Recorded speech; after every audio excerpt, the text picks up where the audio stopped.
ये बात एक्सक्यूज कर रहा हूँ बस। मैंने मैंने रिलैक्स कर दिया, वो बुजुर्ग नहीं खड़े, मैं एक्सक्यूज कर रहा हूँ।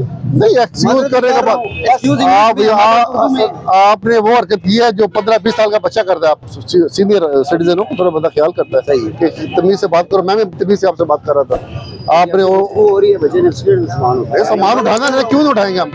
अंदर करे सामान को, बाकी जो है वो आपको अंदर से मिलेगा। जो हमने उठा लिया, जो मैं सारा नहीं उठा रहा हूँ, जो हमने उठा लिया वो आपको अंदर उधर से मिलेगा। ये निश्चित कार्ड वापस से पकड़े अपना ये चलान कर देने ऑफिसर दे दे, इससे मैं केयर कर रहा हूँ। वो कोई ऐसा इशू नहीं है। सामान वो जो मैं आपकी हाथ में सामान बाकी छोड़ रहा हूँ, अंदर करवाए सामान। अच्छा अभी ये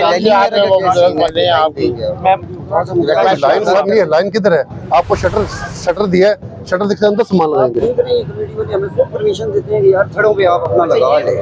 मैं आपको बता रहा हूँ जब तोड़ने की जब बारी आई थी ना, जब ये कंस्ट्रक्शन तोड़ने की बारी आई थी, ठीक है, तजावुज़ात में, तो इस लाइन से आगे जितनी चीजें थी ना वो तोड़ गई।